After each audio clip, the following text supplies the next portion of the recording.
ማይጸልይ ሰው ነገው ግልጽ ነው ውድቀት ነው የሚሆነው። ውድቀት የሆነው ስለማይጸልይ የጸሎት ስርዓት ስለማይፈጽም ሳይሆን ከእግዚአብሔር ጋር ያለው ግንኙነት ብሬክ ስላደረገ። ጸሎት ማቆም ማለት እምነት ማቆም ማለት ነው። ሰውስ ማመን ሲያቆም ጸሎት ያቆማል።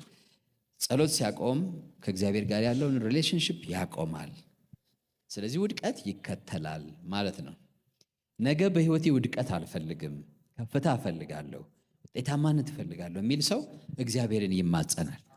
ምን ብሎ ይማጸናል? የጸሎት መንፈስ ስጠኝ። አንድ ነገር ልንገራችሁ። በሀገራችን በዓለም ላይ ያሉ መንፈሳዊ እንኳን አገልጋዮች ማለት ነው፣ ለምሳሌ በመንፈስ ቅዱስ ኃይል በፈውስ ነፃ በማውጣት በትንቢት ወይም ወንጌል በመስበክ በውጤታማነት በማንኛውም በጣም ውጤታማ የሆነ ፓስተር፣ ውጤታማ የሆነ ወንጌላዊ ሐዋርያ ሆኖ የምታዩት፣ ዘማሪ ሆኖ የምታዩት ሰው መጀመሪያ ሲጀምር ወደ ህይወቱ የመጣው ያ አይደለም፣ የጸሎት መንፈስ ነው የመጣው፣ የልመና መንፈስ ነው። ሁላቸውን እድል አግኝታችሁ ጠጋ ብላችሁ ብትጠይቋቸው የመጀመሪያ የህይወታቸው ሲዝን የጸሎት ሲዝን ነበረ። የልመና የለቅሶ ነበረ፣ የዋይታ በእግዚአብሔር ፊት እየየ የሚሉበት፣ የሚንከባለሉበት፣ የሚጮሁበት፣ አንዳንዴ ተራራ የሚሄዱበት፣ አንዳንዴ ሸለቆ የሚወርዱበት፣ አንዳንዴ ዘግተው የሚሰነብቱበት። እግዚአብሔር ነገ ሊያመጣው ላለው ነገር ዛሬ ያመጣላቸው ምን አይነት መንፈስ ነው ብትሉ፣ ነገ የፈውስ ቅባት ሊሰጣቸው ዛሬ የልመና ቅባት ነው የሰጣቸው። ነገ የሆነ ነገር እንዲሆን ትፈልጋላችሁ በህይወታችሁ፣ ዛሬ የልመና ቅባት ይስጣችሁ እግዚአብሔር። ሰዎች እንዲገባን በጣም ያስፈልጋል። ዛሬ በጣም ኢንፍሉዌንሻል ሆነው ሲዘምሩ መዝሙራቸው በየመድረኩ ሲዘመር የምንሰማቸው ሰዎች የሆነ ጊዜ በጓዳ ከእግዚአብሔር ጋር ያለቅሱ የነበሩ ይጮሁ የነበሩ እግዚአብሔር እንደዚህ አይነት ረሃብና ጥማት የለቀቀባቸው በእነሱ ምክንያት አይደለም፣ እግዚአብሔር ነው የሚለቀው። ያን የእነሱ ጥቂት ነው፣ ሄደው ይፈልጉታል። መፈለግን በእነሱ ውስጥ ያስቀምጣል። ያ መፈለግ ሌላ መፈለግ ይጨምርባቸዋል። ጥቂት ነገር ሊለምኑ ሄደው ብዙ እንዲለምኑ ያደርጋቸዋል።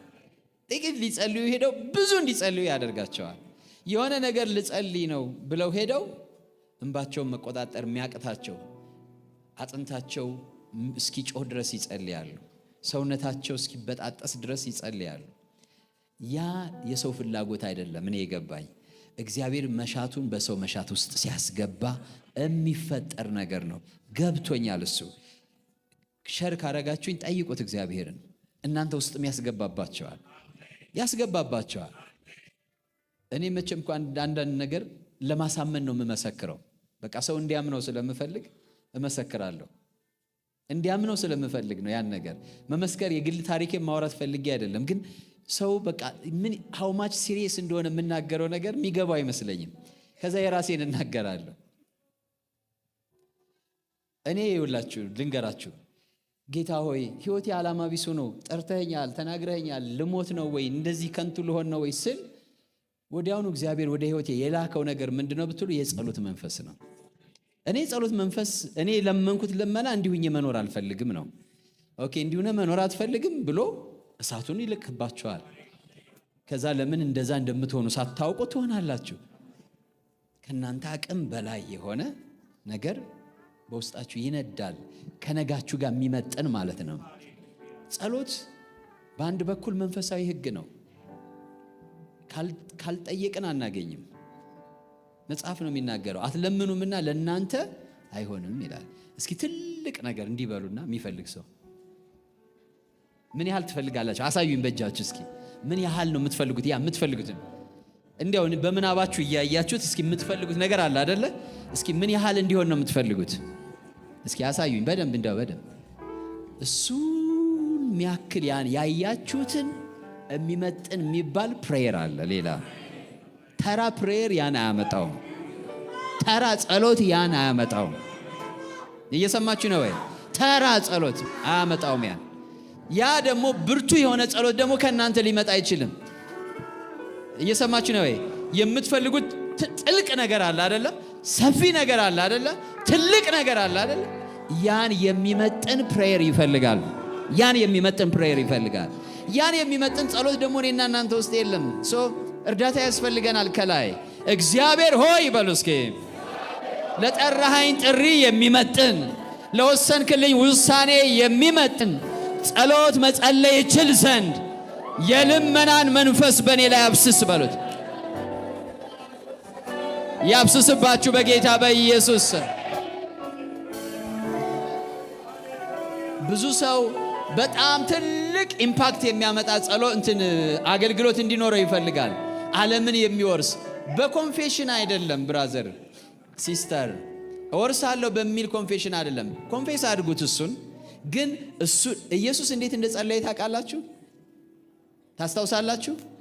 ላቡ ደም እስኪሆን ነው የጸለየው። ማለት የደም ስሮቹ ሁሉ ተወጣጥረው ፈንድተው ማለት ነው። ፈንድተው እንደ ላብ ደም ይወጣው ነበረ። የሱ ፕሬየር እንደዛ ነበረ። ለምን? እምንወለደው እኛ ነበርን፣ እምንመጣው እኛ ነበርን። የሆነ ነገር እንዲወለድ ትፈልጋለህ ብራዘር? መለኮታዊ ምጥ ይግባባችሁ በጌታ በኢየሱስ ስም። መለኮታዊ ምጥ ይግባባችሁ በጌታ በኢየሱስ ስም። ኢየሱስ በጌቴሴማኒ አማጠ፣ እኔንና እናንተን ለመውለድ አማጠ። ከብርቱ ከእንባ ጋር ብርቱ ጮኸ ወደ እግዚአብሔር። ብርቱ ጮኸት፣ ብርቱ ምኞት በሱ ውስጥ ነበረ። እኔና እናንተ እንደዛ መመኘት አንችልም። ናቹራሊ ይሄን ዓለም ይመኛል ሰውነታችን፣ ማንነታችን ሊሚትድ ነው። ግን እግዚአብሔር የያዘልንን ሚት የሚያደርግ የሚመጥን ነገር መጮህ ካስፈለገ ፍጻሜ ትልቅ እንዲሆን፣ ኢምፓክቴ ትልቅ እንዲሆን፣ ነገሬ ትልቅ እንዲሆን ከፈለጉ ትልቅ ጸሎት ይጠይቃል ብራዘር። ደግሞ ያ ከእግዚአብሔር የመነጨ ማለት ነው። ጸሎትም ከማን ነው የሚመጣው? እግዚአብሔር። ወደ ማን ነው የሚሄደው? ይሄን እመኑልኝ ዛሬ። ጸሎት የሚመጣው ከማን ነው? ወደ ማን ነው የሚመለሰው? ልክ እንደ ዝናብ ነው ጸሎት። ከላይ ይመጣል፣ ይወርዳል፣ ተመልሶ ወደ ላይ ይሄዳል። ከእግዚአብሔር ይመጣል በመንፈሱ አማካኝነት፣ በእኛ ነፍስ ውስጥ ይነዳል። ጭስ ሆኖ ወደ እግዚአብሔር ይወጣል። በረከት ሆኖ ወደ እኛ ይወርዳል።